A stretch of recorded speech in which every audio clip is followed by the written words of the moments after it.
You can implant an entire memory into the mind of an otherwise ordinary, healthy person.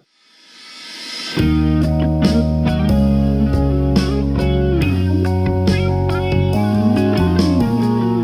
you get aroused by stimulating intellectual conversation? Are you turned on by the idea of engaging with thought leaders from across the United States? Do you go gaga over exploring important ideas from influential books, research, and essays? Then welcome to Curiosity Porn, the place you can satisfy all those intellectual urges guilt-free.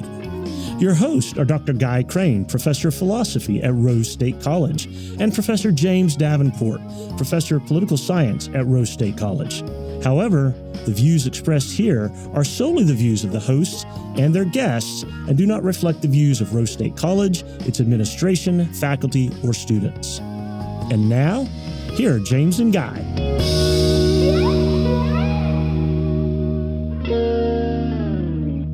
Hello, not James Davenport. Hello, actually is Guy Crane. So you are a pinch hitter guest host. I'm thrilled to have you on. You've been on the show before, but why don't you go ahead and introduce yourself? Sure, yeah. So Jay Green, I'm an associate professor at the University of Central Oklahoma in the Department of Humanities and Philosophy. So I'm full-time philosopher and half-time Greek and classics and religious studies, etc. Yes, and you've been a guest on the show. You came and talked to us about conspiracy theories. That was a really fun episode. Mm-hmm. One of my favorites. We're going to get right to it because today, so I think you are a listener of the show and you know that James and I have an episode where we talked about our dream guests and both of us took dream very literally. We both picked dead people that we would have interviewed. So he picked James Madison and I couldn't decide between Nat King Cole and Ella Fitzgerald. Right, yeah. Okay. So had we been way more realistic, who would we for sure want to get on the show? This would be a big get. Today is one of my top three, probably one of my top three. Yeah. And folks who cannot see the body language, as somebody who's known Guy for a while, he is almost vibrating. He's very excited about this. I am. Our guest today is Elizabeth Loftus. Elizabeth Loftus is a cognitive psychologist and a distinguished professor in the departments of criminology, law and society, psychological science, and the School of Law at UC Irvine. 3 different departments. It sounds like you might be busy. She is the author of hundreds of academic articles, as well as several books. She specializes in the study of the malleability of memory. I have so much fun taking my students through her material and tricking them and getting them to almost think they're crazy because of how easy this is to do. Mm-hmm. And that's what we want to talk about to her today. Dr. Loftus, welcome to the show. Thank you so much for being on. Well, thank you. And thanks for that really nice introduction. Yes. And we're so eager to talk about your material that we normally have a total of 5 rapid fire get to know you questions. We've reduced that list to just 2, just so we can get into the main material. So let's start there. The first one's very easy and simple. Who is the greatest psychologist of all time?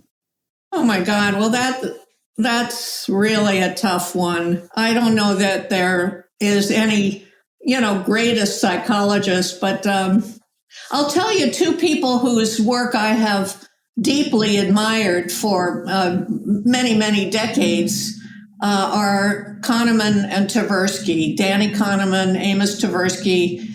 Both of them have passed away.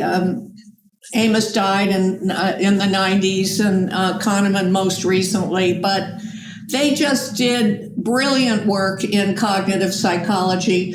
It ended up leading to a Nobel Prize for Kahneman. It would have gone to both of them, but Amos Tversky had already passed away. And their work on judgment, decision-making, biases in judgment and decision-making, I think has been, inspiring. Man, a third of my logic class is just going through Thinking Fast and Slow material. Yeah, we both teach it. Mm-hmm. Yeah. Okay, so second question, what's a belief you hold that puts you at odds with your peers, colleagues, or family? Well, my work is about the malleability of memory. And of course, I'm not at odds with the many other scientists around the world who have contributed to this body of work showing that people will sometimes believe and remember that they did things or saw things that they didn't do or didn't see. But it has been controversial because when this work brings to conscious awareness the problem of false memories, it challenges other people's memories in a variety of situations. And when it does that, people don't like to have their memories challenged. It's not comfortable. And so lots of times people will try to fight this research or bat it down or say it's not relevant to their life situation or their story. And it has been a subject of that kind of controversy. Yeah, for sure. All right. Well, that'll lead really well into our first sort of main interview question. So I want to start with something from an article that you wrote in 2011, The Risk of the Ill-Informed Juries. So in that article, you referenced a survey item that said that this is a quote, human memory works like a video camera, accurately recording the events we see and hear so that we can review and inspect them later. You note that most people who took that survey agreed with that statement. And so we might call that like the folk view of memory. Your work largely concerns how the folk view is wrong. So how is it wrong? And then how does memory like really work? Well, in general, there are many people out there, and therefore people who sometimes serve on juries, who believe that memory works like a recording device, that you just record the event, you play it back later, and that's how the process works. But I think that the work that I and other experimental psychologists have been doing for more than 100 years is showing that that's not a good view of how memory works, that memory is more like a constructive or reconstructive process, that when we recall something, we're actually taking bits and pieces of experience, combining it together to produce what feels like a memory. And that's why we talk about the constructive nature of memory. Your work includes getting people to misremember things that happened to them, and even getting people to remember things that just flat out never happened to them. You've gotten people to remember seeing a yield sign when they saw a stop sign. You've gotten people to remember seeing broken glass in a car accident when there was no broken glass. You've gotten military personnel who were training for POW-like conditions to not just misremember, but like badly misremember what their interrogators' faces looked like, despite spending substantial amounts of time face-to-face with them. You've even gotten people, this is one of my favorites, you've gotten people to remember spending time at Disney World interacting with Bugs Bunny, which, of course, is impossible. And your interventions, they're not severe. I mean, it's surprisingly easy to do. I just wanted to list some of the studies I particularly enjoy sharing with my students, but I'm curious, which of your studies did you conduct? And even you were just like, this is amazing. This is shocking. This is, how is memory just this far off from the folk view? Okay, Guy, can I just for 1 second correct one little teeny, that was a really nice description, but it was Disneyland, not Disney World. Oh, whoops, my bad. Okay, all right. I mean, we're on the West Coast, and I think we may have done that study on, with West Coast subjects, so they might have been more likely to go. But that that's a small little teeny correction.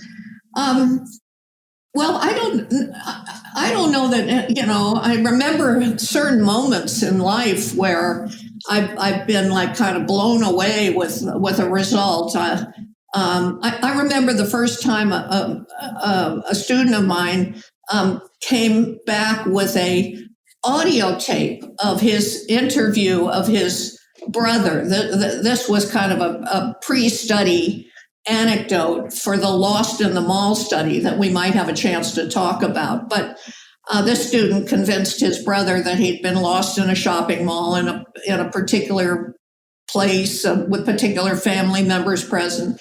And when I listened to the interview of this young man recalling this experience that was completely made up by the sibling interviewing him, I was just blown away. It was so confident and so detailed. And with permission, I actually would share the tape, the audio recording with various professionals in places where I was giving speeches. And because that was the first time I started to realize you can implant an entire memory into the mind of an otherwise ordinary, healthy person. Did that interviewed sibling, did that person come to realize it was a rich false memory?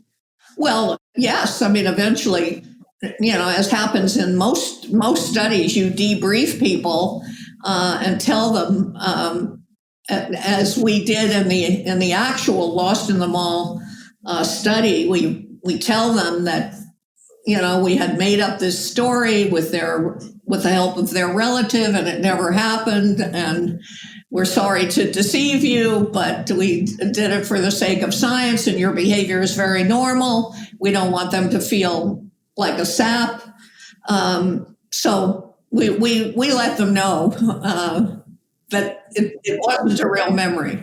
That transitions very well, because what I wanted to ask you about is sort of like the stickiness of this. I can imagine some people having that experience and then like being resistant. I mean, having such a trust in their own internal experience. I'm thinking about my own students, frankly, at least, where like, even when I walk them through some of your studies, and even when I manage to get them to fall for some of this stuff, a lot of them still like cling to the idea that they still have something like video playback. There's something like really recalcitrant about that view. And I wonder, you've been doing this for so many years, and I know from other interviews you've done that you've witnessed this very thing. What do you think that is? Like, what's the stickiness of it? Why do people seem to have such a hard time letting go of that view of their memories? Well, what we've seen, after you debrief subjects in these studies, sometimes they'll say, "Oh, gee, well, that's fascinating. Tell me more." But sometimes they'll say, "But no, I feel pretty sure that happened." They'll insist. And I think one of the reasons why that might be happening is that in the process of plying them with suggestion, we've created in their minds images, and sometimes those images get to be fairly vivid, and they feel like real memories. And so the subjects think, well, maybe something's wrong here. I mean, even when you go to a crime victim who has identified a person as a perpetrator and maybe gotten that person convicted, later on, if you go to that crime victim and you say, "We did some DNA testing and that wasn't your perpetrator," of course, many people will accept the DNA, but some of them still sometimes insist and want to say, "No, I maybe there's some mistake in the DNA testing. I think it's him." Yeah, I want to follow up on that, because what's strange is that like, if you just tell these stories from a very like third person point of view about the folks who have developed a rich false memory, and you get to tell them like, "No, we have the evidence that here's exactly how this happened. We even know the mechanisms kind of by which it happened." I mean, in a lot of the cases in the studies you're talking about, you're actually like giving them good news. Like, you talked about the Lost in the Mall study, but you're also like, there's the, what was it, like viciously attacked by a dog study, or you almost drowned study. I mean, you're telling them, just kidding, a dog did not viciously maul you. And it's just weird then to think of somebody being like, "No way, this totally happened." Like, what is the payoff, for hanging on to something like that? And the more serious cases are the real world cases where, you've been involved in cases and you have evidence that like, no, this horrible crime actually didn't occur to you in your childhood. And you would think like there would be something relieving about that. And yet that's not how it goes. That's sort of the mystery I'm poking. Can you speak to that at all? Well, all I can say is I'm with you on the mystery of that. I mean, I don't know if this will help us understand any better, but I have discovered that people cherish their memories even when the memories are harmful. And the way we found this out is I learned about some ongoing studies of propranolol, a substance where if you give it to somebody who's been let's say a witness, a victim of a horrible event, it can weaken the memory for this horrible event and reduce the chances that the person will develop post-traumatic stress disorder. And I thought, well, this is really fascinating, a way to weaken memories or erase memories for traumatic experiences and prevent some harm that could come from having those memories. But when we did a study where we asked people, if you were a victim of a horrible crime and you went to the emergency room and you were offered this drug, would you want to take it? And to my surprise, most people said no. They didn't want to take it. I think like 80% that said, no, I don't want to take it. They were worried about what would be the side effects, or what other memories, would it take as well? Or for some reason, they were wanting to hang on to these memories, even though you were making the point that these were going to lead to some very problematic symptoms, as are the symptoms of post-traumatic stress disorder. Yeah, that's fascinating. Okay, so I want to come at this kind of from the other direction and talk about like scope and effect size for a second. So on one extreme, we've got this view that, memory is this objective recording factual events as they happened. It can be stored and sort of safely stored and recalled without like messing with the memory at all. And your research has showed that view is flawed, right?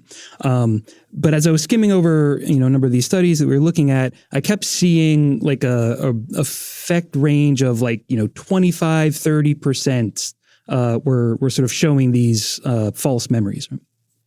And so as an experimental psychologist, I imagine that's like a pretty substantial like effect size. We're talking about pretty big numbers here.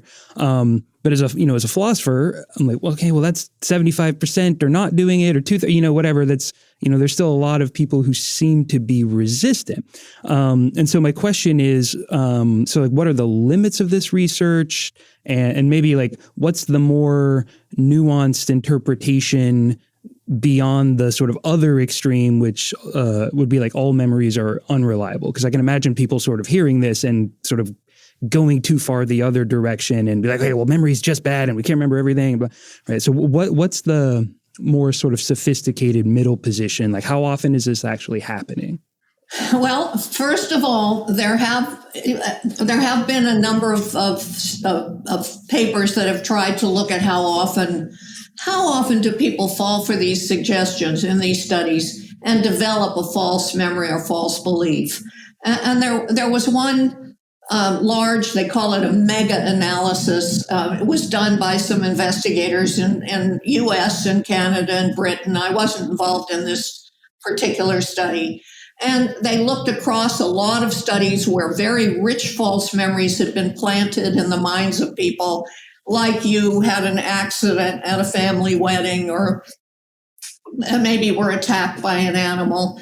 And they found that overall, about 30% of the time on the average, people developed a false belief or a false memory. They also found additional people, the 30% was for the false memory, and additional people developing a false belief that this had happened. I think that is pretty impressive. Yes, it also reveals that maybe a larger percent are not developing a full false memory. And that's impressive too. But remember, in these studies, they typically involve 2 or 3 suggestive interviews. Out there in the real world, where you have somebody in highly suggestive psychotherapy, they can be getting suggestive information week after week after week for weeks. And so, the numbers, might end up being higher. But the other point I want to make is that while you are wondering as a philosopher that 25% or 30%, whatever it is, it's still a minority. You look at other fields, like let's take lung cancer. I mean, I think the actual figure of people maybe who die from lung cancer from smoking, might have been on the order of 5%.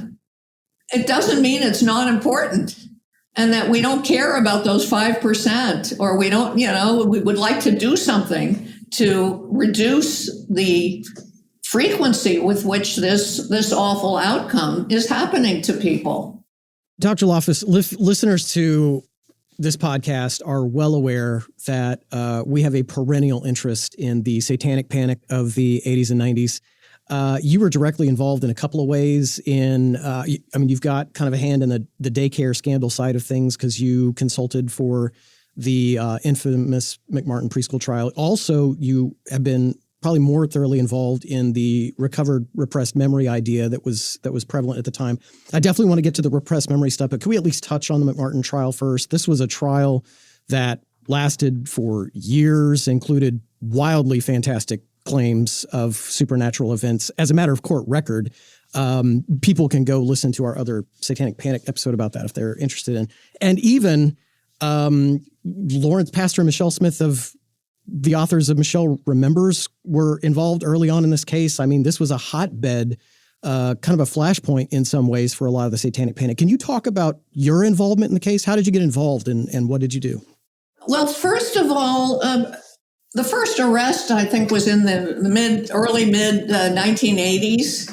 And there was a trial that took place. These kids were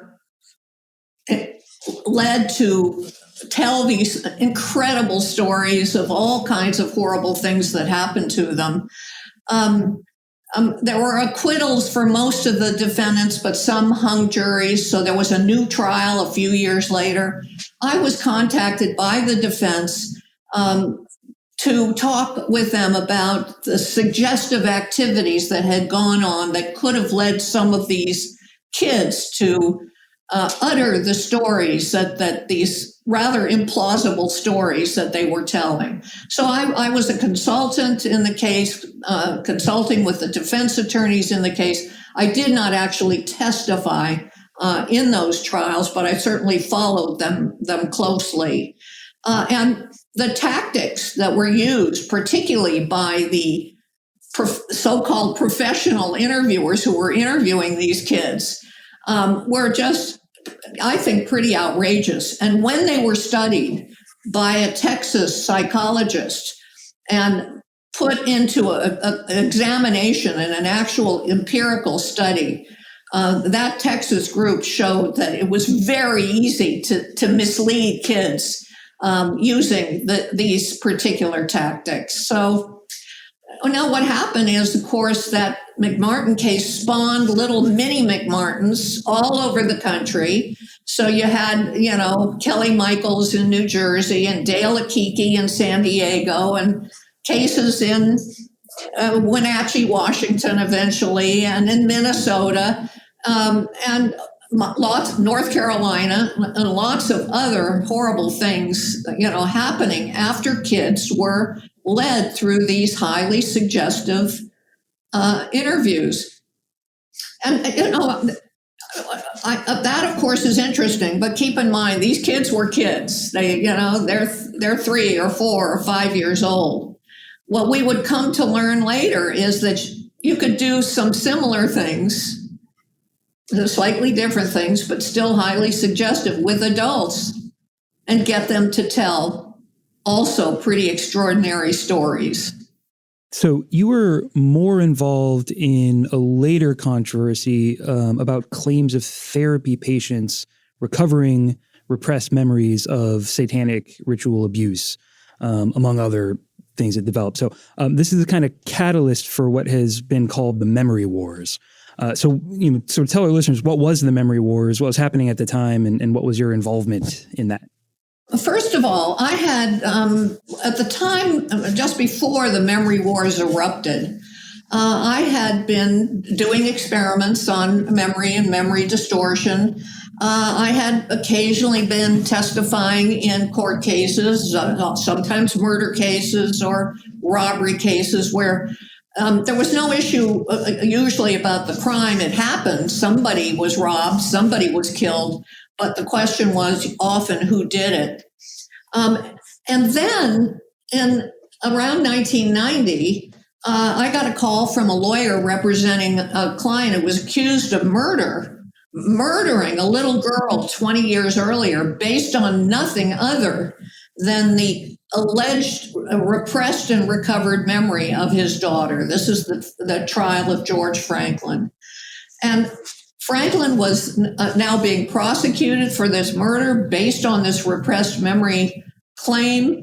And to the surprise of his attorneys, and actually me too, when I started to look at the incredibly poor support for the idea that memory works this way, that you could take years of brutalization and banish it into the unconscious and reliably recover it. Still, he was convicted, and that helped to spawn other claims of repressed memory. So we had now, hundreds and hundreds of people coming up, not with memory for murder, but memory for horrific sexual abuse, including abuse in satanic rituals, and then suing their parents or their former neighbors or other relatives or others in their life based on these claims of repressed and recovered memory. So I started to get involved in some of those cases. I started to see lots of miserable family members who were on the wrong end of these accusations, who some of whom were being accused of things that were geographically, psychologically, physiologically impossible. And that was the memory wars, all this litigation surrounding these somewhat unlikely claims. At the time, there were folks like you. There were others too. Jeffrey Victor's a sociologist who was involved in this, as well as Joel Best, probably my favorite sociologist of all time, who were trying to stand for the voice of reason here. But it just seems like public credulity for the Satanic Panic was insatiable. I mean, looking back on it now, it really did seem like you all were fighting an uphill battle, not just in court cases, but even among, say, like sometimes your fellow academicians on the clinical side of the house. I mean, did it seem to you at the time like you were fighting an uphill battle? I mean, was it strange to you that, like, what is taking over here? Why is this? Why has everybody got this fever? First of all, let me say I'm glad you mentioned, Jeffrey Victor and his approach from a sociological perspective, because I sometimes get asked questions that I want to direct to him. There are questions about why in our society are so many people believing in this? What is going on in society that's leading to this widespread, collection of beliefs and so on? That's a good question for a sociologist, but I'm a memory psychologist, so I like to kind of pretty much stay in my lane. But when I started to speak out about how these suggestive things that were happening could lead people to develop very rich false memories for things that didn't happen, I got a lot of pushback and some very unpleasant things happening. I had people threatening organizations with lawsuits if they didn't cancel invitations that they had made to me to give a speech. I had people writing to the chair of my department or the president of my university trying to get me fired. I had one woman, when she realized who I was on an airplane, started swatting me with her newspaper or magazine. And even when I was looking into a case that I believed involved a false accusation of a mother accused of abusing her daughter, the daughter ends up suing me. So, it was a pretty unpleasant period of time there trying to contend with this backlash. At the same time, there were many other people who were as concerned as I was, other psychiatrists and psychologists who were in the trenches in these memory wars, who were just shaking their heads at what was happening. And we're talking about a period of time that's, at least 3 decades in the rearview mirror. I'm wondering if you could tell us something about the state of the memory wars today. I mean, is it the case that these sort of like guided imagery techniques are still being like taught to clinicians to use? And before you answer, I think it's worth pointing out so that everybody's realizing the gravity of the question. Some of these people went on to realize that they had false memories and then ended up suing their own therapists. And you would think like clinicians would, take notice of that and be like very leery. but I'm terrified you're about to tell us that this sort of thing still goes on. Is that right?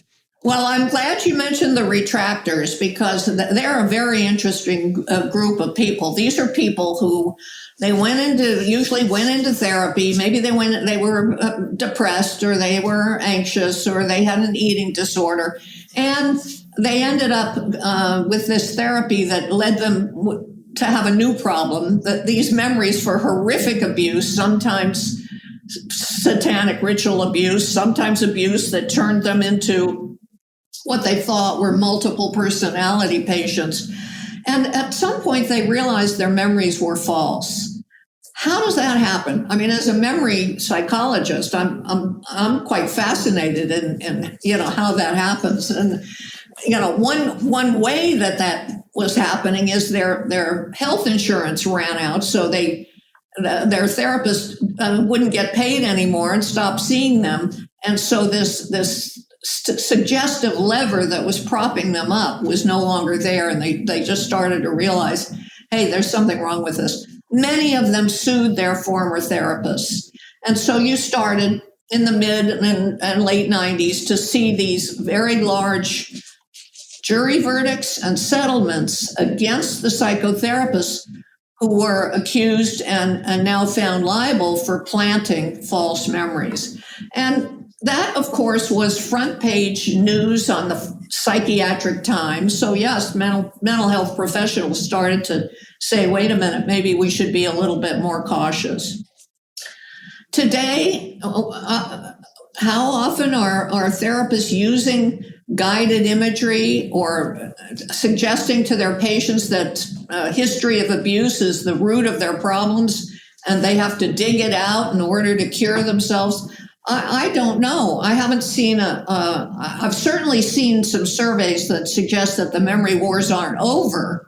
I and my collaborators conducted one of them maybe about 8 years ago or so, and there have been others. There's still widespread beliefs in these principles. So I'm still seeing court cases where people are thinking they have recovered memories and bringing these legal actions. I didn't know if you'd be familiar or not. I mean, I'm only aware of a couple of infamous cases, but I don't know if they're the exception that proves the rule. I don't know if you've ever heard the name Teal Swan before, who is kind of infamous as a cult personality. She has kind of gotten a following around people who are having suicidal thoughts and has gotten into some trouble because she's basically told some people to just go ahead and do it. But she claims that she underwent some of this therapy with her therapist that I think is still practicing. Her name is Barbara Snow, who is in Utah and who is still on this bandwagon of like, this must mean you went through satanic ritual abuse. And it's interesting, Guy, because Barbara Snow is a name that's come up for years. And there was another professor at the University of Utah named David Raskin, who was a hypnosis expert and would often, hypnosis or polygraph, I forget, right now what, but he was a kind of a prominent professor, and they were at each other, over and over and over. So I learned a little bit about her back then. And I didn't know if she was still practicing, but there are others who still are pushing these ideas and pushing people to confront their family members and pursue either prosecutions or civil cases against the family members. Okay, one more follow-up to that before we switch gears. What strikes me is that, obviously, if they can do it without getting their license revoked, then, the proper professional organizations haven't taken action about this. But I'm thinking about how, like, in the case of the kids or even in the case of adults who come on to have these rich false memories, there is trauma. They are being traumatized, right? It's just not the actual events that they're reporting. It strikes me as like this technique itself is a form of traumatizing somebody because I don't, thank God, have these memories, but I can imagine like if I really develop the sensation of, oh my God, like all of these horrible, even the stuff that the McMartin preschool kids are saying, like, oh, I saw my abusers flying around the room on broomsticks and abusing us and biting off people's body parts. I can imagine that would still feel horrifically traumatic to have that experience of those memories. Is that the case? Can those false memories have some of the same effects of trauma that like real experiences would?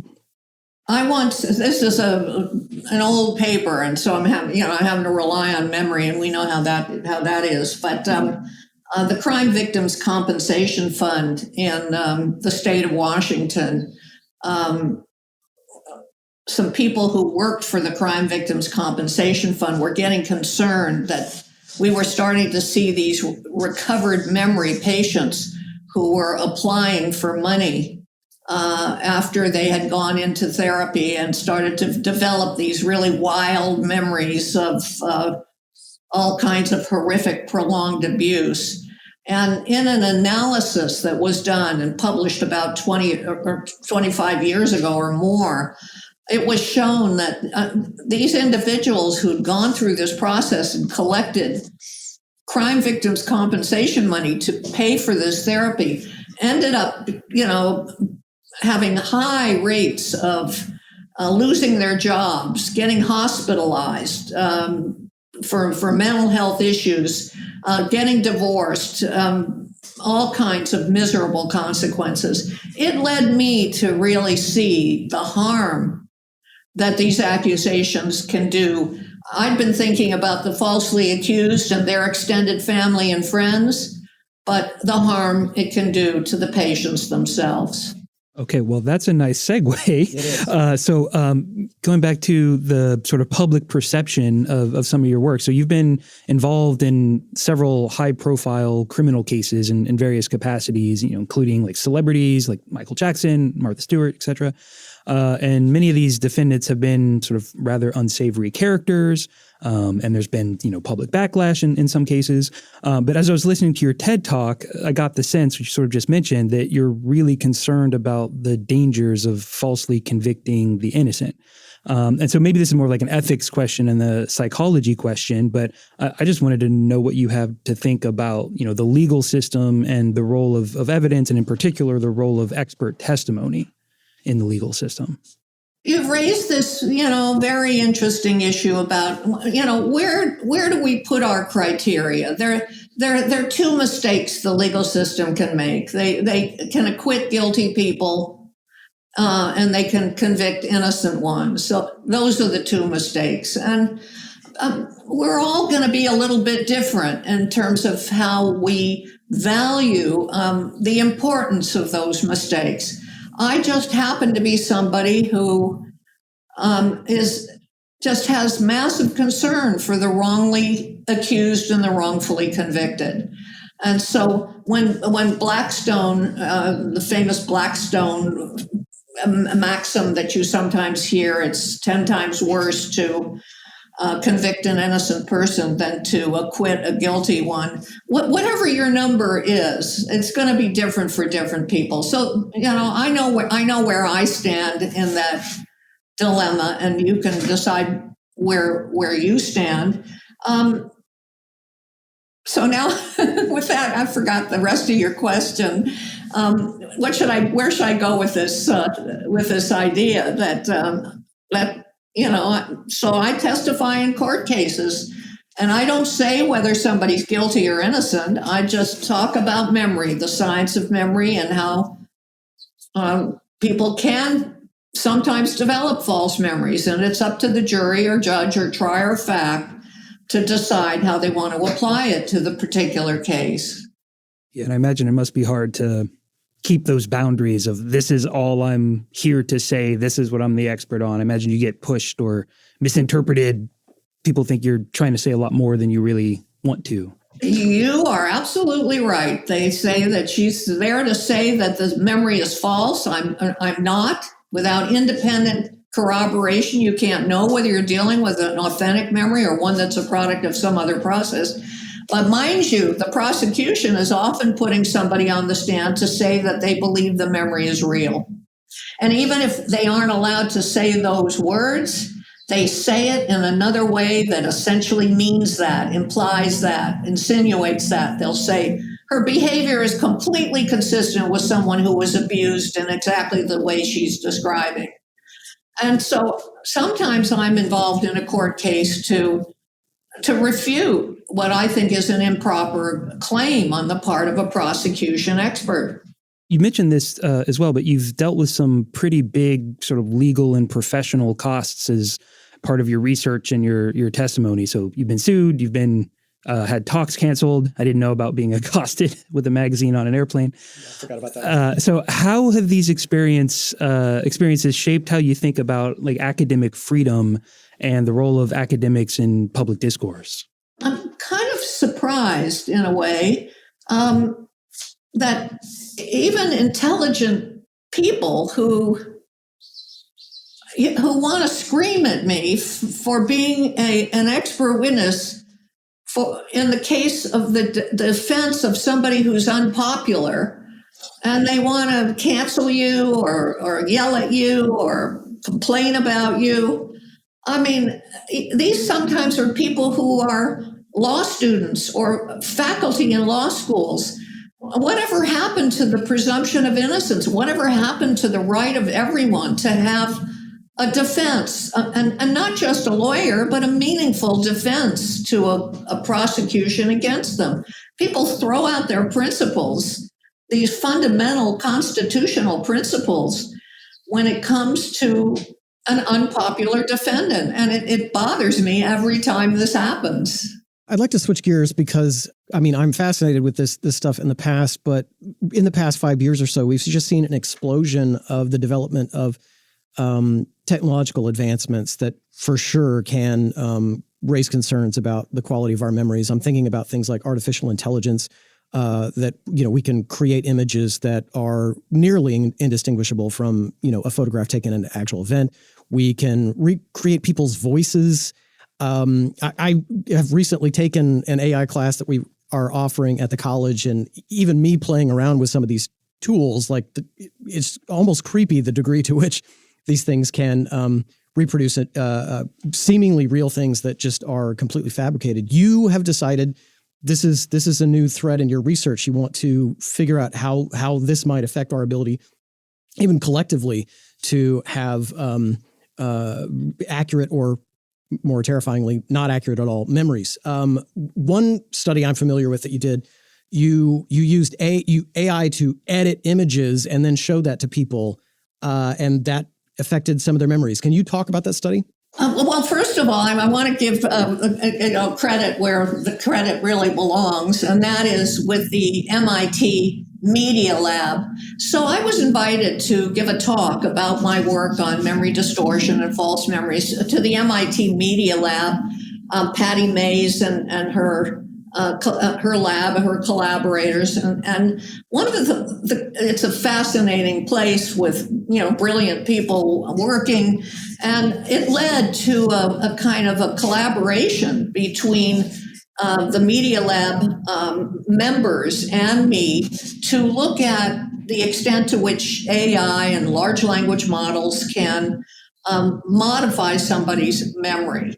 And so we have recently produced some papers showing that, yes, you can show people edited images and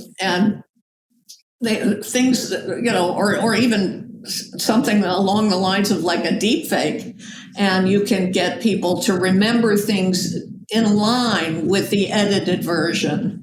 I also had a chance just a few weeks ago to be a member of a dissertation committee here at the University of California, Irvine, where the PhD student, Nika Noor, looked at deepfakes and how they can change your memory for things in your past. And so she created a deepfake of Kim Kardashian marketing a new product, edible underwear, where you can use your imagination about that. And after she showed people this deep fake of Kim Kardashian promoting her edible underwear, a number of her subjects remembered that that this was true of her, that they'd seen this before, created through the suggestive, artificially intelligent creation. And I think we as a society better brace ourselves for more of this. So I'm curious to know where things go from now. I've heard you recently started to work on the idea of like Me Too witnesses in a case where, right, like you have, say, a defendant is being accused of robbery, let's say, and Smith is the victim, and Smith says, "Oh yeah, Jones over there stole my stuff," and the prosecution, pulls in other folks. "Oh yes, there was this other time Jones stole one of my pencils or whatever." Where has that gone? And can you tell us what else you're working on now? Well, okay. Now your example, I don't know that you can bring in those Me Too's in a robbery case like you just described, but you can bring them in to a sexual assault or sexual abuse case. And this is exactly what happened with Harvey Weinstein when he was prosecuted in 2020 in New York. The government introduced other people. These were people who were not part of the charges, the main charges. They were people who said that he did something inappropriate to them too. They're called propensity witnesses. As we know, Harvey Weinstein was convicted of the charged claims, and one of his appeal issues was the unfairness of allowing these propensity witnesses, and that's why his conviction was overturned. So he then got a new trial with a slightly more complicated outcome. But these propensity witnesses are getting introduced in claims of sexual abuse or sexual assault. And there's a question about what do they do? And is it fair to the accused? Because they haven't been adjudicated. They've never been, in some sense, tested. They're just thrown into the trial because, of course, the government thinks it's going to increase the chance of a conviction. And it does. So after your extensive experience in both academic research settings and in legal settings, here's what I want to know. Which is worse, getting comments from reviewer 2 on a paper or being cross-examined by a prosecutor? Yeah, that reviewer 2. Well, yeah, I know. We all know reviewer 2. I mean, I've had all those experiences. I've had all those, I've had reviewer 2s all my life, and I've had lots of cross-examination. For the most part, the cross-examination is fairly repetitive. I mean, in my case, they like to, mention unpopular people in whose cases I've been involved, as if to link the current accused person to that unpopular person. But every now and then I'll learn something from a really smart, good prosecutor who creates a challenge for me. So, not long ago, I learned something that is causing kind of a change in my behavior. Want to hear what it is, or do we have time? Absolutely. So you know how when you're about to publish your new study, you review the literature and you talk about what's been done before and why it's either incomplete or flawed or wrong in some way, so that your brand new study is an important contribution to the scientific community and needs to be published. That's kind of a typical strategy for an introduction to an empirical paper. So I was testifying in a case where I was not only using my study, the new study, but I was using the literature to try to make a point. And the prosecutor in that case said, "You've been using that literature, but you called it flawed. Are you trying to fob flawed work on this judge?" And I thought, oh my gosh, what do you say? You're on the stand, you got to respond. You don't have much time to think. I said, I wish I hadn't put it that way, but let me tell you, this is the custom. And I tried to explain the custom just as I did to you. So I've suggested to my students that we don't call the prior work flawed to avoid this kind of problem. Hard lesson learned. I can imagine that you might be notorious for being a gadfly among a lot of prosecutors, but do Do you ever encounter prosecutors who have the same kinds of concerns that you do about, falsely convicting the innocent, relying too heavily on memories that can be tinkered with? I mean, do you have semi-advocates or peers among prosecutors? Not so much with current prosecutors, but I will tell you, it's a great pleasure for me when a former prosecutor is now defending somebody and calls me to work on the case. And that has happened over and over. And I love that. I love that moment. This has been fantastic. There is one very special question that we always ask every guest that we have at the end of our podcast. And this one matters the most to me and my normal co-host, James Davenport. I am actually going to give our pinch-hitting guest co-host, Jerry here, the honors of asking you what we consider the most important question. Yeah, I think we need like a neutral third party to ask this question fairly. People can be influenced in all sorts of ways. Okay, so as soon as the podcast is over, you've got two choices for how you're going to spend your time. And you've only got the two options, right? So option one, you go and watch an episode of Seinfeld. Option two, you go and watch an episode of 30 Rock. Which are you choosing? No, really, because I would probably, I don't know, my guilty pleasure is sort of those Lifetime movies on the Lifetime Movie Network, these 2-hour movies. I think do I have to choose between, I'm not too into comedy, so I don't know. I'm not too into comedy. I'd probably watch the 30 Rock. Yes! Yes! You became my new favorite guest ever. Why, are all the others saying Seinfeld? Well, yeah, my 30 Rock is losing very badly at this point. Oh, okay. But you are among the small cohort of folks who 30 Rock is my very, very favorite comedy. James Davenport, my normal co-host, is a massive Seinfeld fan. And this is our perennial debate. Which of these two comedies is the better of the two? I was almost going to recruit you because there are multiple jokes about Lifetime movies in 30 Rock, so I felt like that was almost put you in our camp anyway. But you went ahead and went with 30 Rock. I love it. I love it. Sorry, James, I did my best. Yeah, I will be absolutely rubbing his nose in this one for weeks to come as soon as I see him. Dr. Loftus, you have been very generous with your time. It has been an honor to have you on. I will now almost for sure be assigning my students to listen to this podcast when they take my logic class. Thank you so much for coming on the show. Okay, my pleasure. Great talking to both of you. Awesome, thanks.